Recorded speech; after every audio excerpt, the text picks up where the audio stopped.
Yo,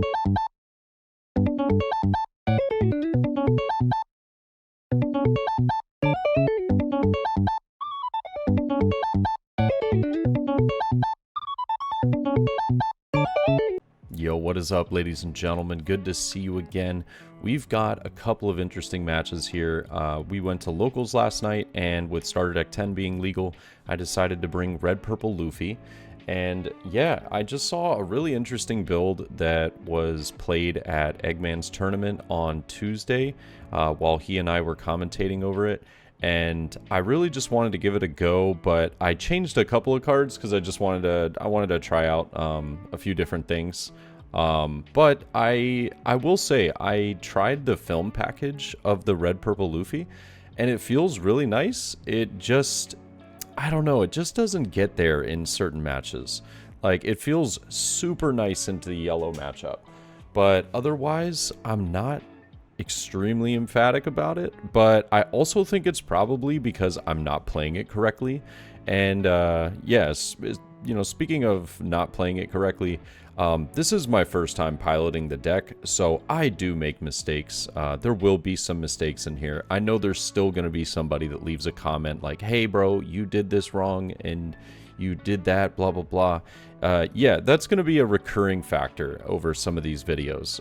Just testing out the list for the first time, you know, it's a lot of like trying to figure it out, practice here and there, so it's definitely...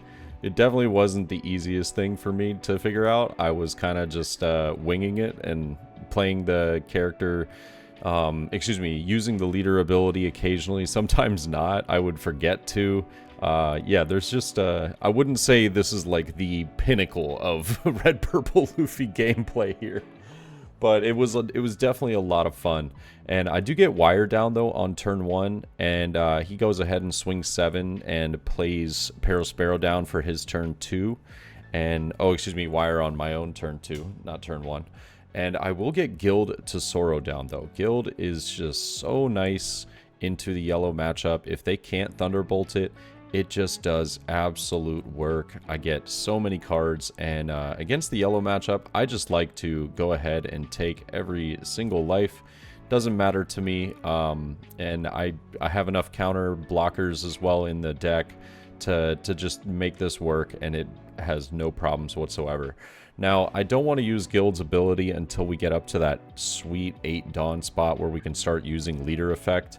But I will go 7 into the Sparrow, allowing him to do a little search. He finds a 10-cost Big Mom. And I'm also going to go 7 again, no effect with Guild.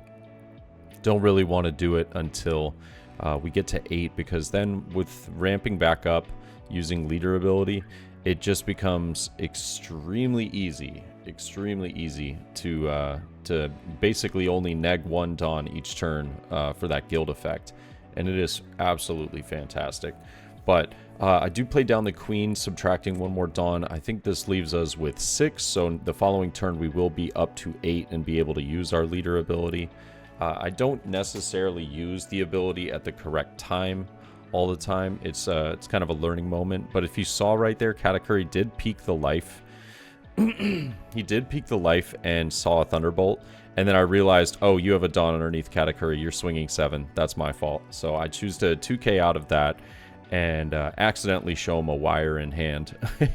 But he plays Beji here. Hard plays Beji. I was a little surprised by this, considering I am a 6k leader. Just to be able to get up there is a 3 Dawn commitment. So I thought that maybe that was a mistake, but it also could be that his hand is just full of bricks, so we shall see. But we got 4 life to get through. We do use that leader ability to get up to 9, though. It looks like we have a couple of the 10-cost Luffys in hand. You know, Luffy is such a nasty card to get down, but definitely got to fill up the board with a few more blockers if I want to get that card down comfortably. So I will rest 3 for Wire here.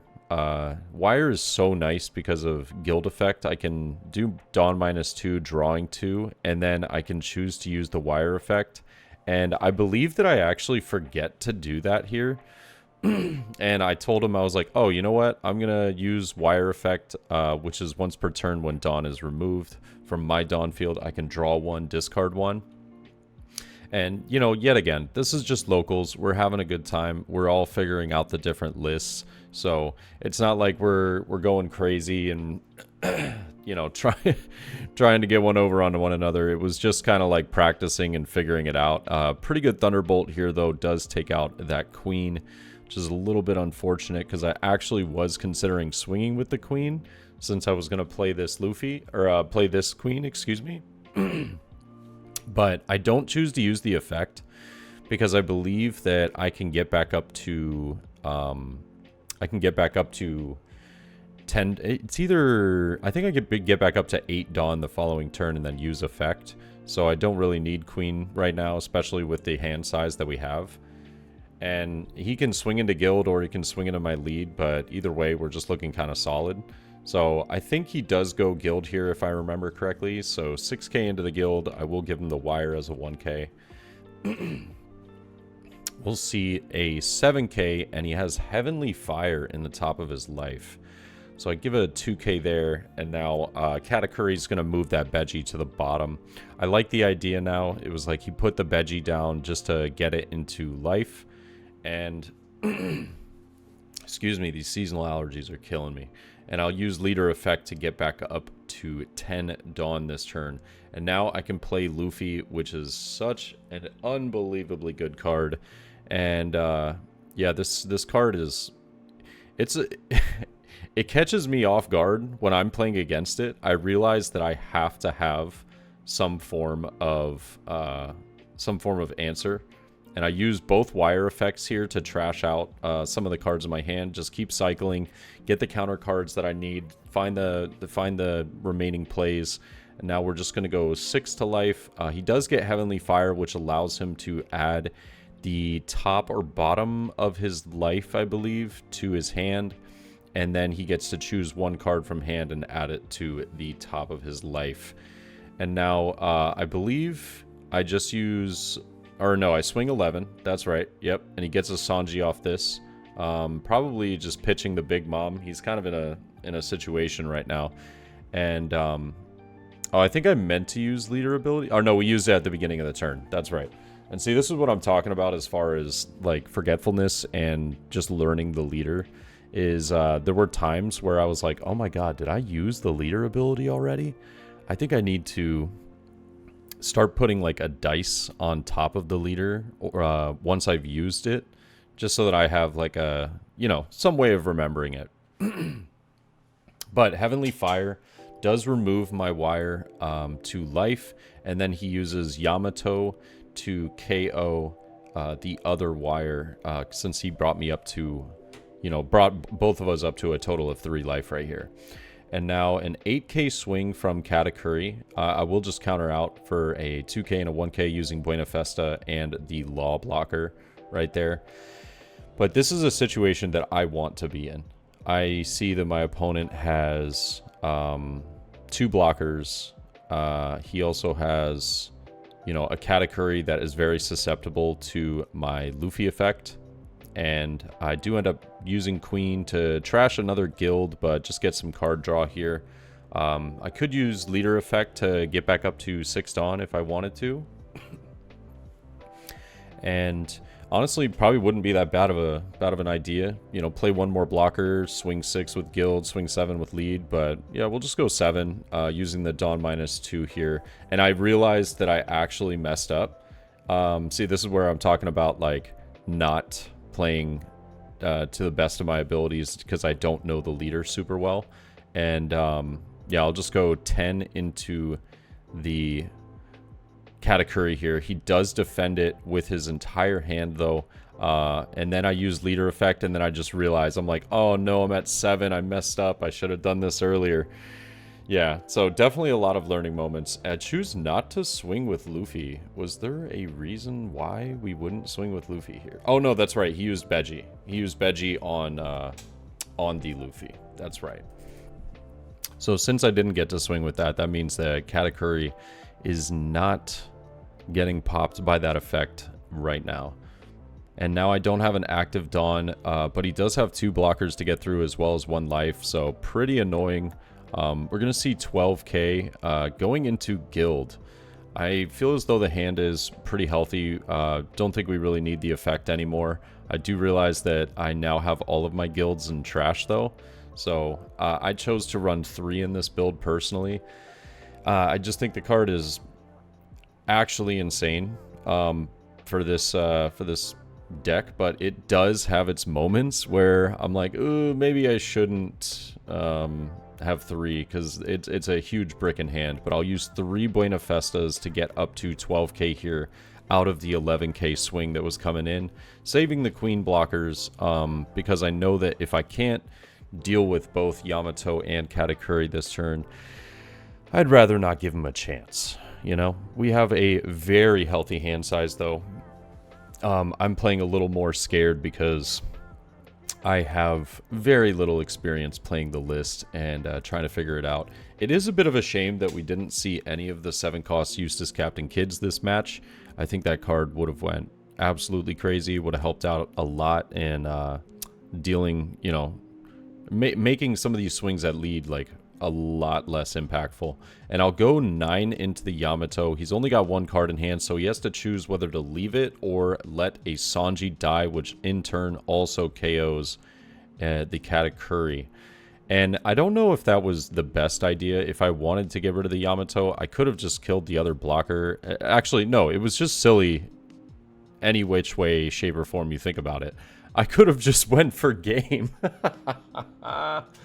I could have just went for game, man. I have no idea what I was doing.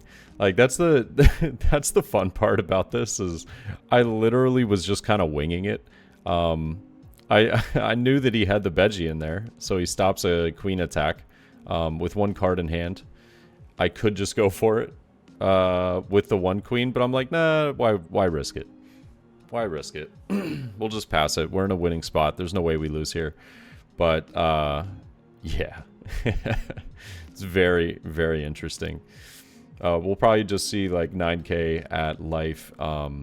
Easy counter out. 2k, 2k. Oh no, we'll just give him 2k and 2 1ks. There we go. And now a 10 mom adding back the final life, hoping for the greatest card ever, but there's nothing that saves him here. And I finally drew into the Captain Kid, which is hilarious. He does get a brulee, which was pretty wild. And then I'll just go 7 to life. We take game 1, but tons of misplays. You know, it's a learning process whenever you try and start getting some of the new decks. I had only tried it a little bit on the simulator, but it's a very, very fun list. Just trying out some of the film package. And then going into game 2, we did have another Katakuri match as well. So it was like back-to-back Katakuri matches. And yeah, like I said, the film package just feels really good into this matchup. But it did struggle into some other games that I'll be uploading over the next few days. It just felt like I was falling short in other matchups, whereas this one, man, oh god, it felt great against yellow. But playing Pudding Down does search out Strusen here. Looks like that was sort of a forced search. I think he saw a Pudding as well as a Beji there, so not a lot of options there. But we just go ahead and pass turn 1. No play for us here. If we did, it would be Buena Festa, but I have been trying out the other list as well that is not film package, but a little bit different, and I really like it actually. Just trying it out on sim last night on stream. It was a lot of fun. I think everybody that was there had a good time, and I was making tons of mistakes, but you know, that's the beauty of learning it. So we'll just go 7 to life though. He does take no trigger here, and I'll just pass with 3 open. I don't have any early turn plays. I don't have wire, Buena Festa, any of that good stuff. Looks like we got 10 cost Luffy, Guild, Queen, a couple of counters, and we'll just see a 5 for Randolph, drawing into another Luffy here. Love the card, but it does feel a little heavy in hand until, you know, the later stages of the game. I think we're just going to go 7 to life yet again, and then play Guild to Sorrow for 5. That card just slaps in the yellow matchup. He does counter out with Beji and Shirahoshi though. and I'll pass it over. I think he was trying to keep hand size below 7 there, but we did not draw into a Law to save our life. Law would have went real hard this matchup, because if I remember correctly, he didn't really have a lot to play, and so he literally just swung big every turn. Yeah, and he swings 10 here with the Randolph. I'm just going to take it. For against yellow, that's like the freest life for me. I'll take it all day. I feel like the most inconvenient thing for this deck is when an opponent goes 6k. Like 6k over and over and over again just becomes extremely annoying. I've played a bunch of red-purple Law matchups on the simulator. It does feel really rough, but we use leader ability here, and we have 9 Dawn to work with. Guild Tesoro is definitely going to go hard this turn, but I will play Wire for 3, and probably just one more blocker as well, maybe like a Queen or something. But if I don't want to play Queen, I could just go for the Uta right here, and use the Guild effect to go down to 7, and then getting back up to 9 the following turn using leader ability, be at 10, and be able to get those Luffys down potentially. Yeah, so I will use the Guild effect though, Dawn -2. I get to draw 2, and I can use the Wire effect. Let's see if I do remember to. I do. Very nice. I saw a lot of the times I do forget, so it is it's always good when I see myself actually remembering to do so. But I'm deciding whether I want to get rid of a Luffy or a Shanks out of hand right now. We do choose to trash the Luffy though. Having 2 in hand is great, but I think 1's just fine enough. And I'll go 6 into life. He does take this, and he has such a sizable hand. And now I use Queen here. I'm not the biggest fan of this. I think it would have been better to just play Uta here, because we could have potentially rested the blocker. We could have rested Randolph, depending on how he swings. And now we're not going to be able to get to that 10 Dawn the following turn in case we wanted to. Not saying that, you know, it would be ideal, but just an idea. And now playing Pudding, he searches out Perospero. Perospero is going to be nice for him here, but getting the Brulee off trigger is nice, but he hasn't really seen many of the useful triggers at the beginning of this match yet, which always makes me happy as a not so big fan of yellow. But look at that. We're going to see an 11k swing into life. And now I'm like, okay, I can block this. I have a Dawn active. Do I want to block this? And I do choose to use Wire here, though. He is going to just attach the rest to lead and go 10k. I think he takes a look at his life. Yeah, takes a look. Does decide to leave it there. He realized that he put his life backwards. And with the 10k, I will counter out and then use a 2k as well, bringing us up to 11 right there. It's good to get those Jet Gattlings out of the hand sometimes. I'm like, all right, I don't really need this. I was like, we have so much counter power in hand. We've got Guild to just constantly refill our hand as well. And now we can only get to 9 this turn, so no 10 cost Luffy, sadly, but we could see the Edward Newgate coming down right here, going up to, yep, going up to 8k on lead. And then imagine if we had a 7 cost. Yet again, I feel like those useless Captain Kids were avoiding me in my first, I think, like 2 or 3 matches. But does get a Shirahoshi off the trigger. I do use the Dawn -2 effect, though, to get some card draw going. And then I will just go 8 to lead. He's going to block with Brulee there, because now with Newgate on board, might as well get it out of the way.